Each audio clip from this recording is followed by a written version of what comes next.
while I was home this weekend, my dad sat me down and made me watch a CNN segment about the trials and tribulations of dating. As if I didn't already know how hard it is to be single right now. This segment was about how men are turning towards AI girlfriends that they can literally customize how big they want their butts to be, their boobs, eye color, hair color, everything. They can ask it for nudes. Basically, the AI learns everything that the guy wants and does just that. The next step in this technology is syncing this AI app to like a 4-dimensional AI woman doll. And for that, I just have to say we have lost all hope. Oh, also the whole segment was about how male loneliness is just like a rising epidemic. One thing you're not gonna make me do is feel bad for a man. Ooh, men are feeling lonely. Have you tried talking about your feelings? Have you tried talking to your friends? Have you tried therapy?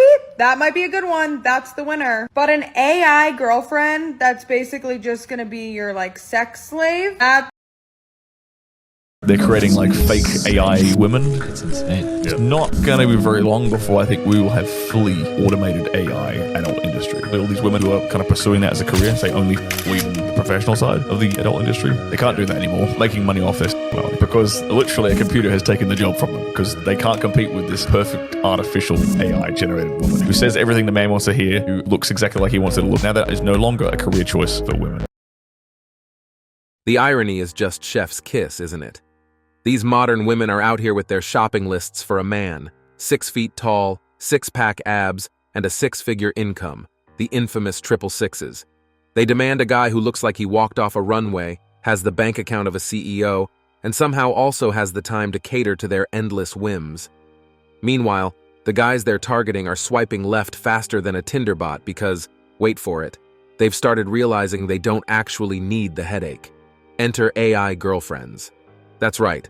While these women are busy rejecting decent men who only make $80K or are a mere 5'10", those same men are quietly saying, you know what? Forget this circus. They're opting for a low-maintenance, drama-free solution that won't demand alimony or criticize how they load the dishwasher. AI girlfriends? They don't nag. They don't demand to be taken to overpriced brunch spots every Sunday. They don't care if you didn't text them back in 0.3 seconds.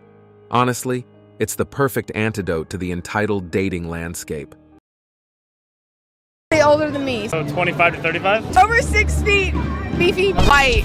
Look, everyone's allowed to have their preference, but this is probably why there's that study that says that 45% of women will be single and childless in the year 2030, because there's too many modern women that have ridiculous expectations.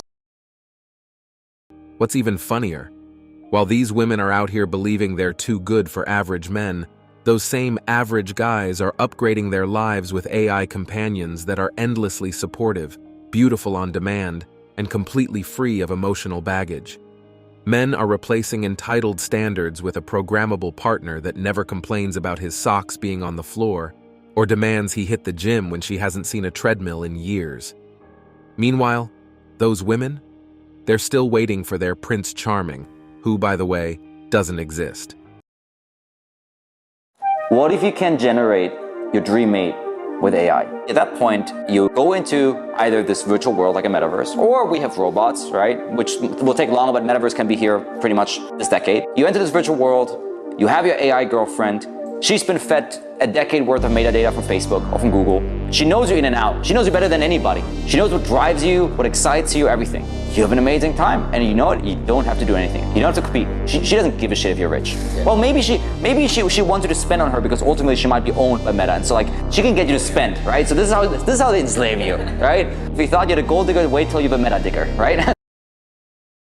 Having an AI girlfriend is the new reality, and if you don't believe me, then you need to catch up on the latest OpenAI launch, where they introduced GPT-4o. Before, LLMs could only understand text data and produce text data, but now it can understand voice and visual data. Watch this clip. Hey, how's it going? Hey there, it's going great. How about you? I see you're rocking an OpenAI hoodie. Nice choice. If you listen to this with your eyes closed, you won't be able to tell if this is human or AI. And that is the scary part. Yes, there will be many AI girlfriends, boyfriends, therapists, whatever you want. But you know the first thing that I thought of? All the scam calls and the number of times that I've been scammed by people on the phone. Imagine a professional scammer getting the hang of LLM and is able to automate all the scam calls with this technology. This can exponentially increase the number of scam calls that that person can make. One thing we have to keep in mind is technology is not bad. It's the human that are using it. So it all boils down to responsible AI. And here's the cherry on top. AI girlfriends don't age, don't get bored, and definitely don't break up with you to find themselves. Meanwhile, these women will be sitting there in their mid-30s wondering why no high-value man is knocking on their door, all while men are enjoying life without the drama. It's like a bad rom-com, except the punchline is that the men finally got a happy ending, and the women? Well, they're stuck swiping, wondering why they can't find a good man. Women do have crazy standards. They do. But they gotta wake up and smell the roses because don't nobody want you. No one's perfect. What's your standards? I hate to say this. There are women that be having mad kids and they be wanting that. Baby, you look at what you got. Nobody's gonna pick up and clean up the mess. Like, provide. Like you can. What can you offer that too? Why would a guy do it when they don't have to? He a sucker. Like, but I'm he me. A sucker. You know what it is though? If a man everyone does that, pats he a sucker. the women on the back too much. Yeah, it's like too much grace, and it's like they put constructive Lizzo criticism. Yeah, they put Lizzo anymore. in Star Wars. That's the problem. Hey, come on. That's not Star Wars. That's not Star Wars. Modern women are steering their ship straight into the iceberg, and the kicker is, they're the ones cheering at the helm. Look, this isn't rocket science. You can't spend your prime years chanting, "I don't need a man," while rejecting perfectly good ones because they don't check every box on your impossible list, and then act shocked when you hit 40 with nothing but your cats and boxed wine for company. The math isn't hard here. Fertility isn't a renewable resource. You can't just decide to prioritize a career until you're 35 and then waltz into motherhood like it's a backup plan. And yet, modern women are convinced they've hacked the system. They're out here treating their 20s like a never-ending party, their 30s like a victory lap, and then panic Googling egg freezing at 39. Spoiler alert, biology doesn't care about your feminist manifesto. And let's talk about the loneliness factor. Sure, they've got their girl boss energy now, but wait until their social media clout fades and they realize brunch with the girls isn't the same as having a partner who actually cares about their well-being.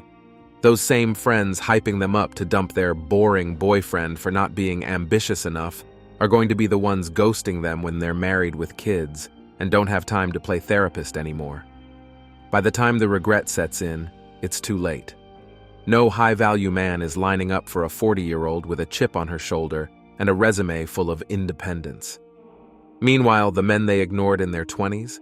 They're happily married to women who actually valued them, raising families and living fulfilling lives. So what's left? The lonely single narrative. The ones who insisted they didn't need anyone end up proving themselves right, but not in the empowering way they imagined. Instead of a happy family, they get Netflix marathons with nobody to share the popcorn with. And the saddest part? They'll still blame men for their choices, because accountability has been MIA since the second wave of feminism. It's a brutal reality check, but hey, choices have consequences. The modern woman's "you go girl" mantra might just be the soundtrack to her own demise.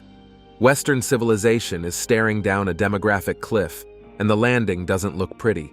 Birth rates are in free fall, and the implications are as stark as they are alarming. At the core of this crisis is a perfect storm of cultural shifts, economic pressures, and societal values that seem to be steering the West into uncharted and frankly dangerous territory. Let's talk about the obvious culprit: declining birth rates. In many Western countries, fertility levels have plummeted well below the replacement rate of 2.1 children per woman. This isn't just a little hiccup.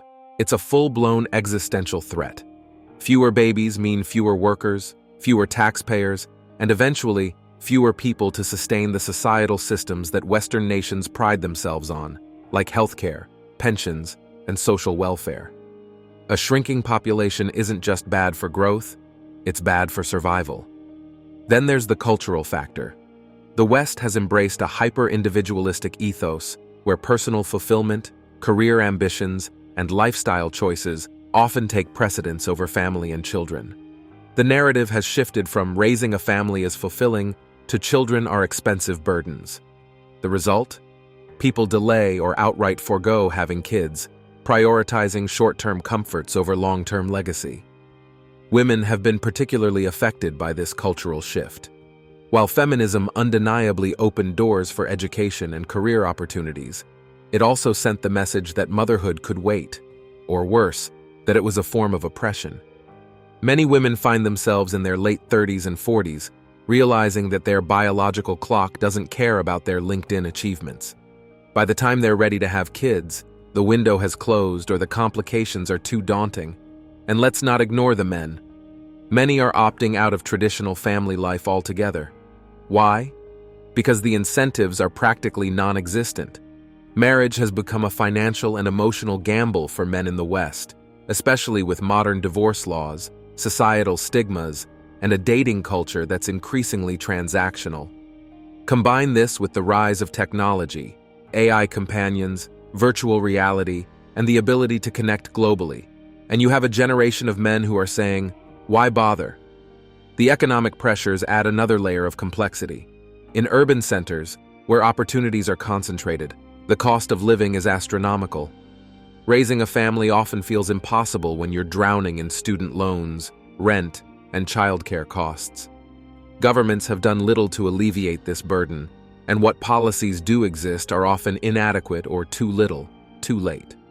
Now, the rock and the hard place.